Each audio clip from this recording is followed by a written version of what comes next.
tinha muita dificuldade na respiração e uma doença que hoje é chamada de bronquiectasia, e que mais tarde juntou com outros problemas como insuficiência cardíaca secundária e tornou a doença irreversível. A sua mãe e o seu pai vinham de uma comunidade camponesa e seu pai era um advogado bem-sucedido e diretor bancário. E foi também através do direito o seu primeiro contato com a universidade, mas ele logo trocou por medicina. E em 1909,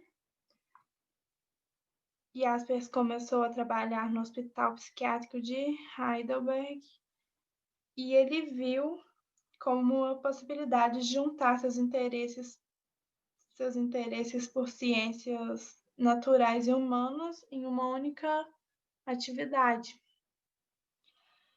E ele também acreditava que a sua atuação em psicopatologia iria requerer menos desgaste físico do que intelectual e seria uma melhor oportunidade para uma carreira produtiva devido à doença que ele tinha. E nessa época, o corpo clínico era composto por nomes importantes e responsáveis por diversos debates. Entre eles estavam esses nomes no slide que eu não consigo pronunciar, mas Jaspers se mostrava constantemente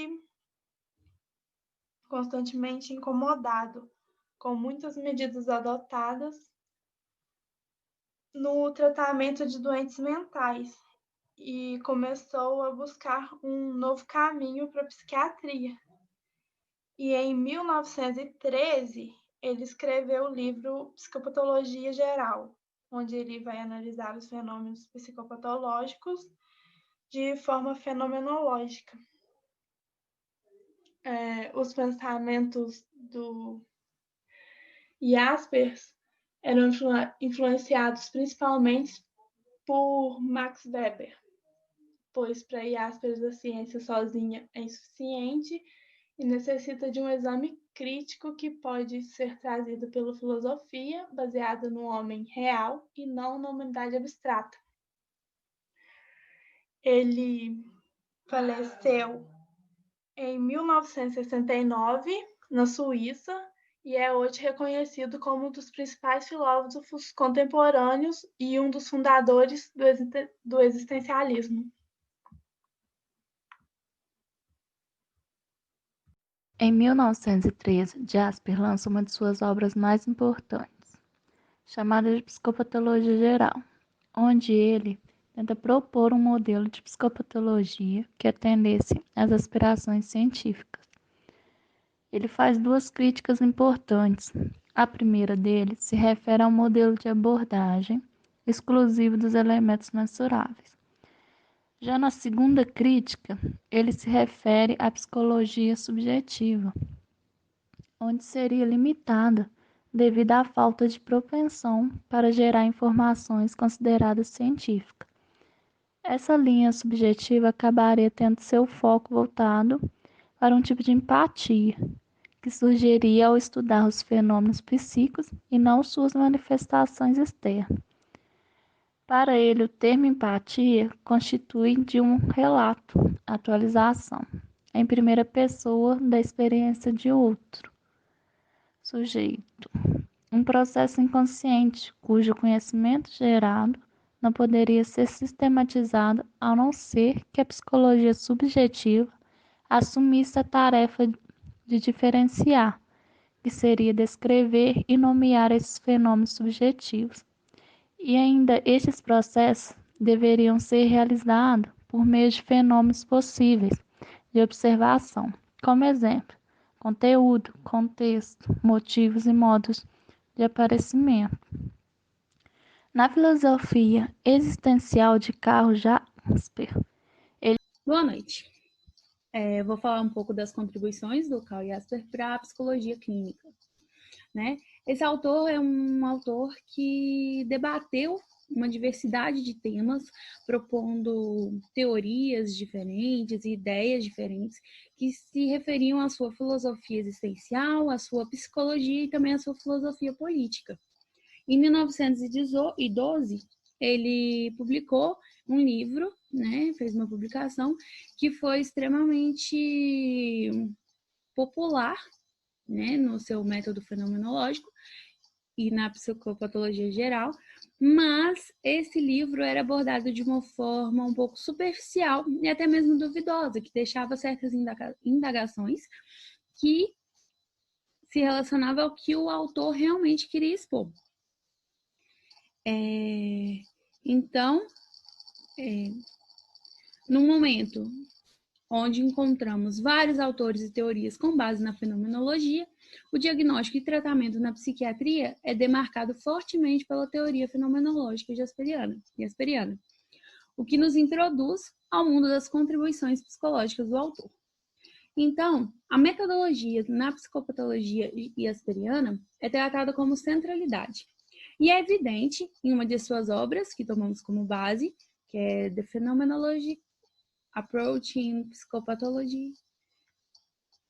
Logo no início da obra, Jasper expõe uma crítica à psicologia objetiva, onde ressalta que mesmo que o modelo científico naturalista tenha menos restrições, a maneira de abordar exclusivamente a sensibilidade e a mensurabilidade deleta da psicologia e da psiquiatria o que para ele seria o mais essencial, o psíquico do ser.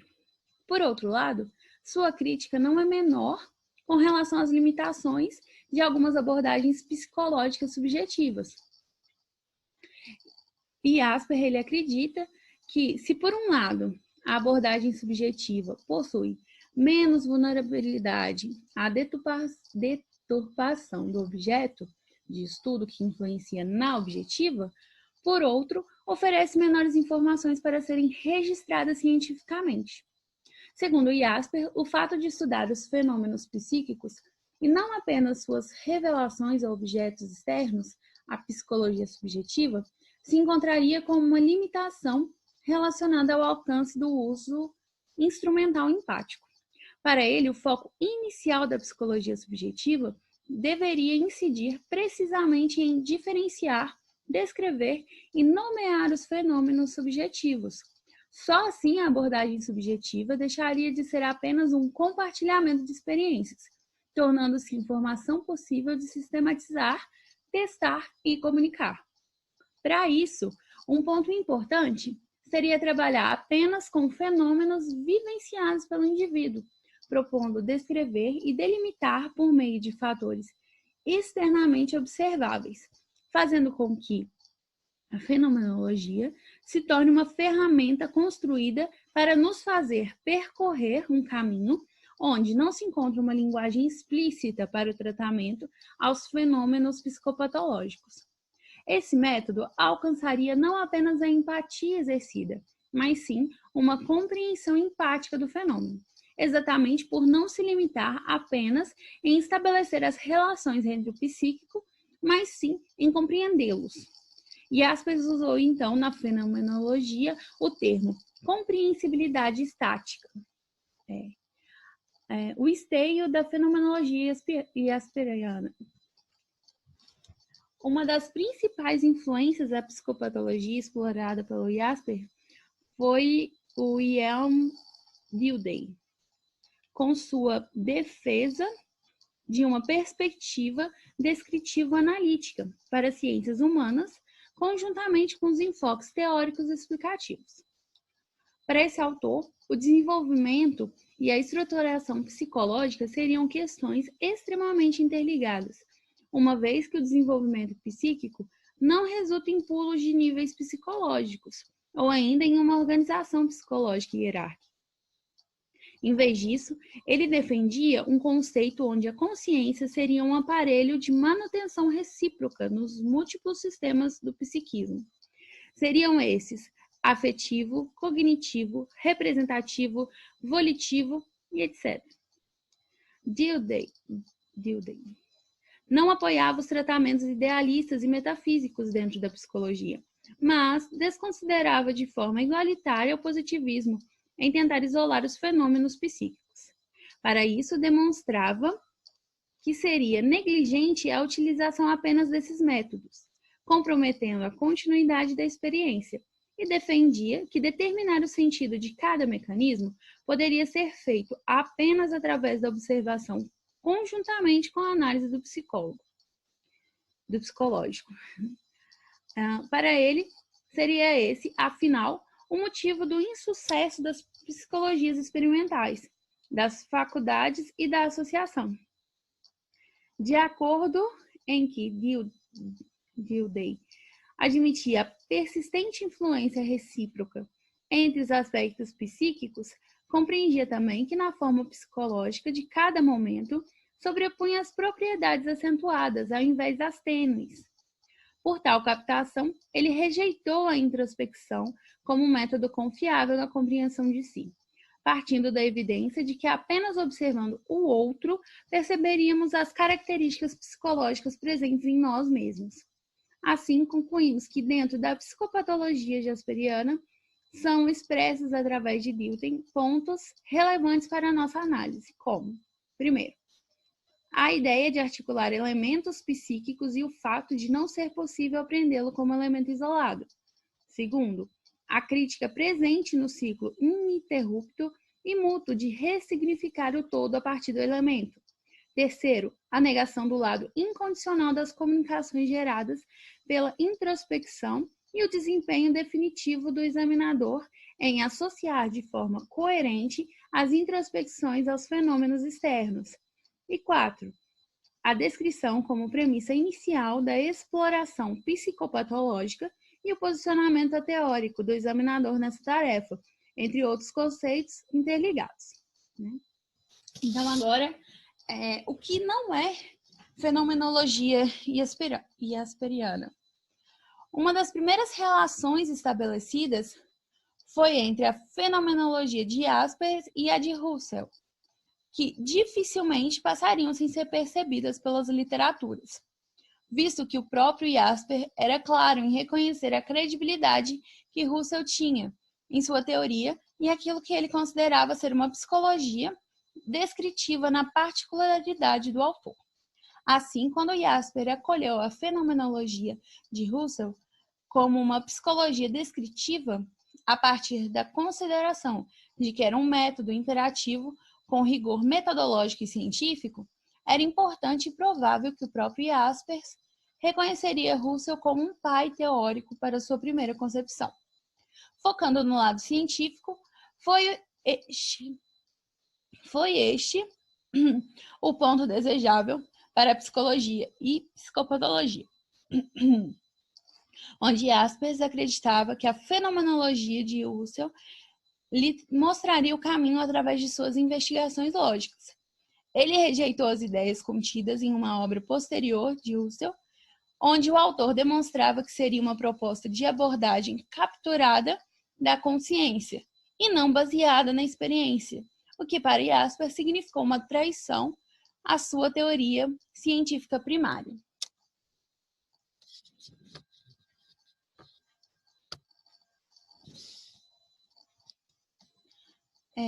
Por fim, a fenomenologia jasperiana é de fato descritiva e garante um atrelamento entre os fenômenos psicológicos e fenômenos externos. Seria para ele criar uma possibilidade de examinar cientificamente as relações compreensivas presentes nesses fenômenos, que passam despercebidas por outrem. Dessa forma, a fenomenologia seria então um método capaz de suprir as necessidades científicas da psicologia e da psicopatologia, e ainda não apagar o principal elemento de estudo, que seria, nesse caso, a experiência subjetiva. Todavia, vale ressaltar que Jaspers, assim como suas ideias, possuem papel crucial para a psicopatologia e até mesmo a própria psiquiatria, sem descartar também a limitação que a sua proposição e prática possuem. E a evolução teórica e prática percorrida pelo tempo, que hoje reconhecemos como fenomenologia. Questionamos-nos também até que ponto as interferências conceituais padronizadas não comprometem a individualidade de cada caso e singularidade de cada abordagem e cada intervenção? Podemos dizer, portanto, que Asperger, assim como sua teoria e fenomenologia, são de extrema importância para a psicologia clínica, contribuindo com o saber e críticas aos métodos e abordagens psicológicas, a fim de promover um ambiente confortável e empático para cada indivíduo, com sua própria singularidade.